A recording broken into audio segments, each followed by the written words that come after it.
ರಾಜಕಾರಣದಲ್ಲಿ ದೀರ್ಘಕಾಲದ ಅನುಭವವನ್ನು ಹೊಂದಿರತಕ್ಕಂಥವರು, 6 ಬಾರಿ ಶಾಸಕರಾಗಿ ಸಚಿವ ಸ್ಥಾನವನ್ನು ಅಲಂಕರಿಸಿ ಬಹುಶಃ ರಾಜಕೀಯ ಕ್ಷೇತ್ರದಲ್ಲಷ್ಟೇ ಅಲ್ಲ, ಸಾಮಾಜಿಕವಾಗಿ, ವಿಶೇಷವಾಗಿ ಶೈಕ್ಷಣಿಕವಾಗಿ ಅವರ ಸಂಸ್ಥೆಯಿಂದ ಸಾಕಷ್ಟು ಜನ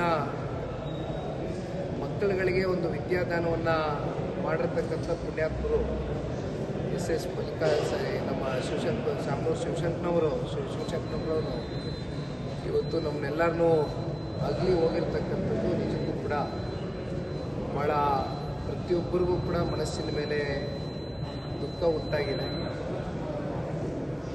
95 ವರ್ಷ ಆಗಿದ್ರೂ ಕೂಡ ಬಹುಶಃ ಅವರಲ್ಲಿ ಏನಾದರೂ ಸಮಾಜಕ್ಕೆ ನಾನು ಒಂದು ಕೊಡುಗೆಯನ್ನು ಕೊಡಬೇಕು ಅಂತಕ್ಕಂಥ ಛಲದಿಂದ ನಿರಂತರವಾಗಿ ರಾಜಕಾರಣದಲ್ಲಿ ಸಮಾಜ ಸೇವೆಯ ಮೂಲಕ ಗುರುತಿಸ್ಕೊಂಡು ಸಾಕಷ್ಟು ಹೋರಾಟವನ್ನು ಏನು ಮಾಡ್ತಾಯಿದ್ರು. ಇವತ್ತು ನಮ್ಮೆಲ್ಲರಿಗೂ ಕೂಡ ವಿಚಾರ ತಿಳಿದು ಭಾಳ ನೋವಾಗಿದೆ. ಅವರ ಅಭಿಮಾನಿಗಳಿಗೆ ಜೊತೆಯಲ್ಲಿ ಇವತ್ತು ಇಡೀ ರಾಜ್ಯ ಬಡವಾಗಿದೆ ಅಂತಕ್ಕಂಥದ್ದು ಈ ಸಂದರ್ಭದಲ್ಲಿ ನಾವೆಲ್ಲರೂ ಭಾವಿಸಿದ್ದೇವೆ. ಮಲ್ಲಿಕಾರ್ಜುನ್ ಸಾಹೇಬರು ಅವರ ಸುಪುತ್ರರನ್ನ ಈಗ ತಾನೇ ಭೇಟಿಯನ್ನು ಮಾಡಿದರು.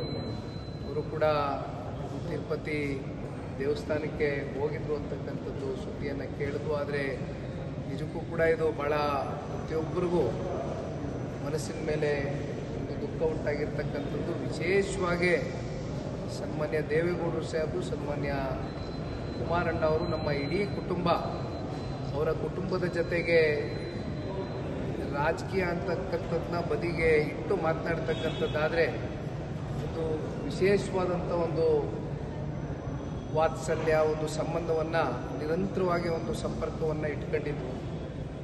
ನನಗೆ 1-2 ಬಾರಿ ಅವ್ರನ್ನ ಭೇಟಿ ಆಗ್ತಕ್ಕಂಥ ಒಂದು ಅವಕಾಶ ಸಿಕ್ಕಿತ್ತು. ಬಹುಶಃ ಬರೀ ಒಂಥರ ಲೈಟ್ ಹಾರ್ಟೆಡ್ ಆಗಿ ವಿಚಾರವನ್ನು ಮಾತನಾಡ್ತಕ್ಕಂಥದ್ದು, ವಯಸ್ಸು ನಾನು ಚಿಕ್ಕವ ನೀನು ದೊಡ್ಡವ ಅಂತಕ್ಕಂಥ ಭಾವನೆ ಯಾವತ್ತಿಗೂ ಕೂಡ ಅವ್ರ ಮನಸ್ಸಿನಲ್ಲಿ ಇರಲಿಲ್ಲ. ಯಾವಾಗಲೂ ಕೂಡ ನಮ್ಮಂಥ ಯುವಕರಿಗೆ ಒಂದು ಸ್ಫೂರ್ತಿದಾಯಕವಾಗಿ ಮಾರ್ಗದರ್ಶನ ನೀಡುವ ನಿಟ್ಟಿನಲ್ಲಿ ಶಾಮನೂರು ಶಿವಶಂಕರಪ್ಪ ಸಾಹೇಬರು ನಮ್ಮೆಲ್ಲರಿಗೂ ಕೂಡ ಮಾರ್ಗದರ್ಶನವನ್ನು ನೀಡ್ತಾನೆ ಬಂದಿದ್ದರು.